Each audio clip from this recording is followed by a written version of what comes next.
La Colombe est une association togolaise de développement créée le 17 mars 1990.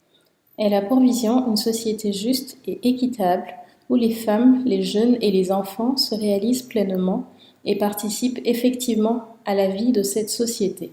Les raisons de la création de l'ONG sont la pauvreté et la santé précaire des femmes, le taux d'analphabétisme élevé, la déperdition scolaire chez la jeune fille et la violence à l'égard des femmes et des enfants.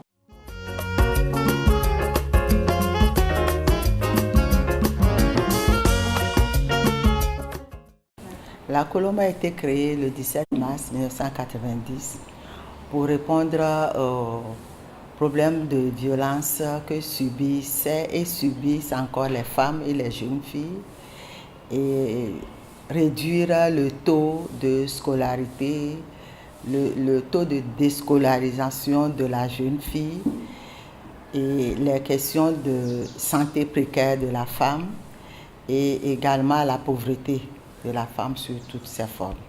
Soutenue par l'organisation allemande Pain pour le Monde en janvier 1997, la Colombe crée le Centre d'autonomisation des femmes, encore appelé le CAF. Pour commencer, le centre accueille des filles vulnérables en apprentissage. Les premiers métiers sont dans la couture, la coiffure et la teinture du batik.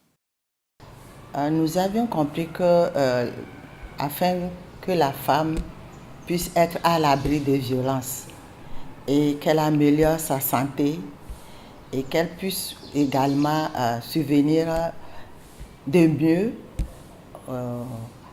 à l'éducation des enfants, elle a besoin d'être autonome et autonome financièrement surtout. Et pour être autonome financièrement, il va falloir que la femme soit éduquée, qu'elle soit formée. C'est la raison pour laquelle dans la recherche des ressources financières, matérielles, pouvant nous permettre d'appuyer, d'accompagner ces femmes, nous avons approché certains partenaires techniques et surtout financiers qui ont les mêmes intérêts que la Colombe.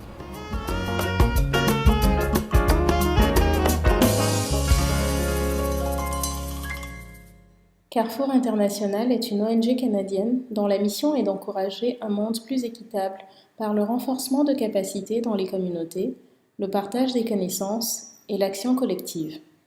Carrefour promeut un seul monde sans pauvreté, égalitaire et respectueux des droits des femmes et des filles.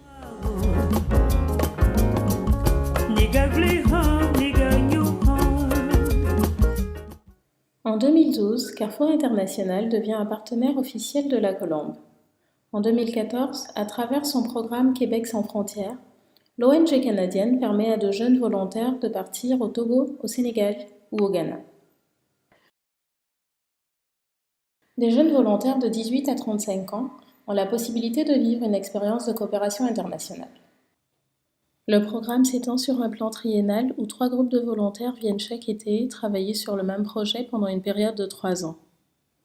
Cette année, l'intitulé du projet est « Innovation agroécologique au profit de jeunes agriculteurs du Togo ». 8 jeunes femmes ont décidé de tenter l'expérience. Sylvia, Mélissa, Caroline, Sabrina, Alexandra, Maïté, Camille et Raphaël ont en commun leur passion pour les gens et le goût de l'aventure.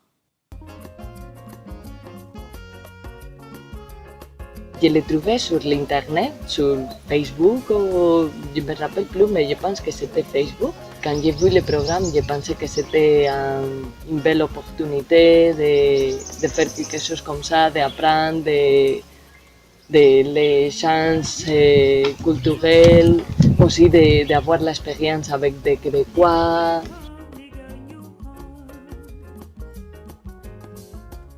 Je suis née au Québec, mais je suis d'origine haïtienne.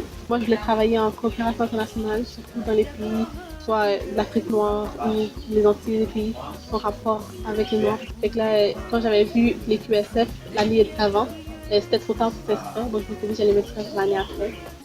J'ai aimé ça, mais qu'est-ce qui m'a plus surpris? Je pense que je venais ici avec une idée plus panafricaniste, c'est-à-dire plus pour un mouvement de solidarité entre les peuples noirs, la diaspora africaine, quelle que soit dans le monde. Puis je me disais, les Haïtiens et les Togolais, c'est la même affaire, les Haïtiens et les Congolais, c'est la même affaire. tu te rends compte que non, c'est pas la même affaire. C'est vrai qu'il y a plusieurs affaires que je comprends déjà, ou des fois, il y a un sens de l'humour, que j'imagine de la facilité, j'ai pas de difficulté à manger épicé, etc. Mais ça a quand même été une ouverture à une nouvelle culture que je connaissais pas.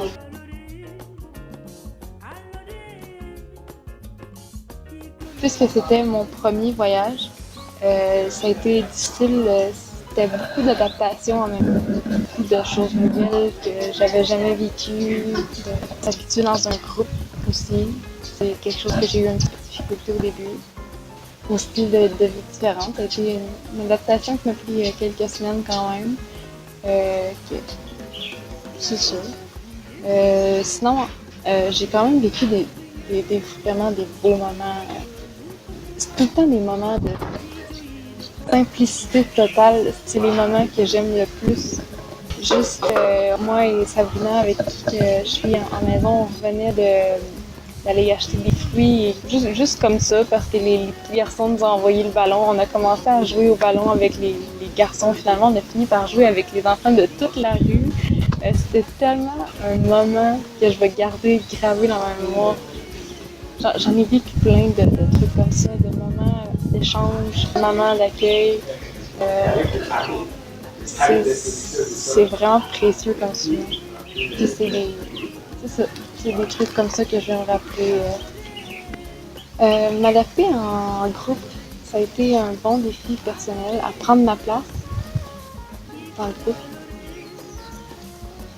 Aussi à trouver le juste milieu entre le Québec et ici.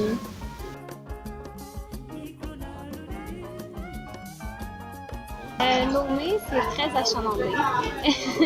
J'ai été élevée dans la campagne, alors moi, les villes, je n'aime pas ça. Montréal est une très grande ville et je devais étudier à Montréal et je détestais.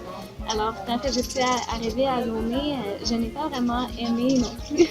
Et parce qu'il y avait vraiment beaucoup de gens et les klaxons. Ici, on utilise beaucoup les klaxons et tout. Et rendu à Vaughan, ça m'a totalement charmé parce que c'est quand même beaucoup plus calme et même les gens sont différents. Et ça fait du bien de voir la différence aussi.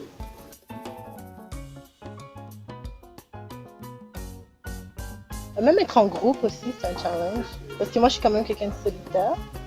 Puis là, puis avoir des réunions tout le temps, se confier aux autres et tout, c'est un peu un défi pour moi parce que moi, je préfère garder tout pour moi. Mais juste la vie à Vaughan. Marchander, faire tout ce qui est manuel, porter des trucs sur ma tête. J'avais les cheveux longs, puis j'ai rasé en arrivant à Vaughan. C'est plus parce que, je sais pas, j'ai réalisé quelque chose. Ici, ils ont toute la tête rasée, les femmes et tout, puis ils sont autant belles. Ça m'a fait réaliser que comme la première chose qu'on voyait en moi, c'était vraiment mes cheveux frisés et tout. Donc là, j'avais déjà en tête de raser ma tête depuis longtemps, mais genre, j'ai jamais fait parce que mes amis sont comme non, fais pas ça, non. Et quand je me suis dit, tu sais, ici, ça se vit, tu peux vivre avec 100 cheveux, tu sais. Et quand je me suis dit, pourquoi pas, genre, fait que j'ai rasé. Fait que je sais pas, on dirait que c'était comme dans ma tête depuis longtemps. Puis ici, en voyant les gens, puis j'étais comme ça, les filles sont super jolies, mais ils arrêtaient pas de dire, oh, tes cheveux sont beaux. Puis je sais pas, à un moment donné, ça devient énervant, si on veut. Puis là, ça m'a juste fait, ah non, tu sais quoi, je vais être comme eux. Puis genre, j'ai rasé la tête. M'avoir ouvert à une ouverture d'esprit, ça c'est sûr, à une culture qui est différente, mais en même temps aussi, dans les différences, il y a quelque chose, il y a une humanité qui est générale, dans le sens on vit tous sur la même planète, on vit tous des difficultés, des joies, des peines, qu'on soit togolais, qu'on soit québécois, puis ça, moi, je trouve que c'est peut-être ça qui je pensais me sortir, me sortir de ma zone de confort, puis me dépayser, puis finalement, je trouve un certain confort aussi ici, dans les relations avec les gens, dans ce qui est finalement essentiel. Si on enlève le matériel et le superflu, il y a un retour à l'essentiel qui est dans les relations beaucoup, puis dans la simplicité aussi de voir les choses. Dans ma vie, j'ai quand même beaucoup voyagé, on pourrait dire. J'ai fait moi-même un stage Québec sans frontières au Honduras en 2012, donc ça fait 5 ans. Et c'était un stage en réhabilitation sociale des jeunes par la formation artistique. Et par la suite, j'ai terminé ma formation en orthophonie, j'ai commencé à travailler. Et puis, j'ai ressenti l'appel de retourner à la rencontre de l'autre, tout en étant dans une expérience où on cherche à échanger, à apporter quelque chose, en rapportant quelque chose d'un point de vue culturel. Et connaissant déjà le programme Québec sans frontières, je savais que c'était une très belle formule, puis que le rôle de responsable d'équipe m'inspirait, puis je savais que c'était un beau défi pour moi que je me sentais en mesure de relever. Donc, j'ai commencé à regarder ce qu'il y avait comme projet Québec sans frontières dans l'année. Puis, j'avais déjà un certain intérêt pour l'agriculture biologique. Donc, de voir qu'il y avait certains projets plus spécialisés là-dedans, mais ça m'a attiré mon attention. Et puis, ensuite, je suis allée vers l'Afrique comme je connaissais pas, parce que je connais bien l'Amérique latine, mais l'Afrique, ça avait plus d'attrait, comme je connaissais absolument rien.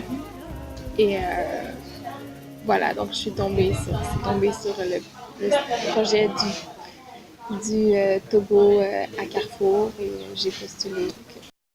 Après 27 années d'existence, l'ONG La Colombe continue à se battre pour permettre à ses bénéficiaires d'aller de l'avant et d'accéder à des meilleures conditions de vie.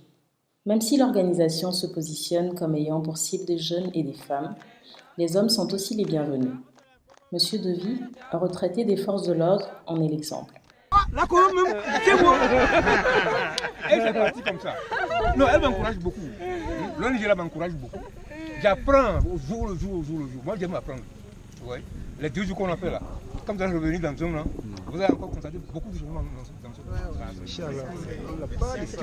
et avec l'appui de nos jeunes, de nos vieux. En août 2017, la Colombe a lancé sa première campagne de financement. L'objectif est de mettre en place un fonds d'initiative communautaire qui servira d'accompagnement à plus de 500 femmes et jeunes entrepreneurs en agriculture issus de Lomé et de certaines zones rurales du Togo.